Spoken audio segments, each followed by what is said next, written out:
So, ito na guys yung ating garland na ginawa. Ayan. So, lagyan na siya guys ng laso. So, hi guys! For today's video ay gagawa naman tayo ng garland chocolate. Ayan. So, ito yung mga kailangan natin dito guys. So, kailangan natin ng kutsilyo dito guys.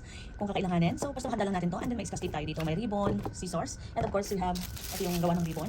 And then may king wrap tayo. And then yung chocolate natin. So, simulan natin yung paggawa ng garland. Ayan. So, mabilis lang naman to guys. Garland lang natin to. So, isaside lang natin yung ibang gamit. And then, isaside lang natin itong cling wrap. So, ayan. Pwede pahaba guys ha. Ayan. Ayan. Natin, open lang natin yung ating chocolate. Ayan. So, ito yung chocolate natin naman. Open lang natin. So, sobrang dami siya guys at napakasulit yung binili ko. Kasi 30 pieces na siya guys. May malaki na rin oh. So, ilalagay lang natin ito ng ganito guys. Ayan, kita nyo yan. Lalagay lang tayo dito guys. Tingnan ko kasi hindi malinaw. Ayan. So, lalagay lang natin ito guys dito. Dito, simula. Kailangan guys may pagitan yan. Ayan. Ito yung ating garland. So, kailangan may pagitan tayo pag naglalagay tayo ng chocolate. Ayan. Okay. Kaya natin i-ano yan guys, i-mix lang.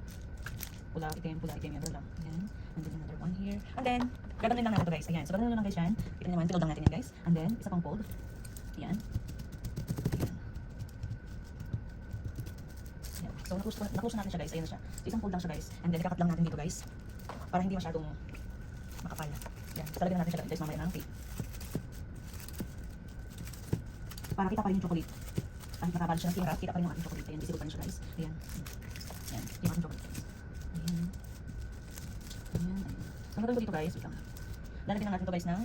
Ay, sorry. So, kailangan make sure natin guys na hindi baliktad yung paglagay natin ng chocolate. Kasi mabaliktad. Wait lang. Ulitin natin. Ayan. Kailangan kasi ay... Ayan. Ayan. Okay. Okay. Tayo nagawa. Ayan o. Titipan lang natin to.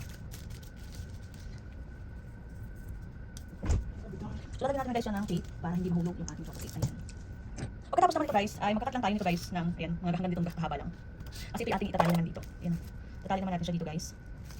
Para may laso. Ayan. Ayan.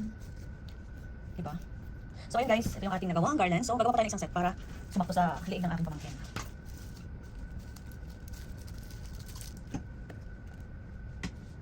So, ito guys. Palagyan natin ng pa-style yung ating garland. So, guys. Ito yung ating garland na nagawa. Ayan. Ito yung ating nagawang garland. So, diba? Ang ganda guys.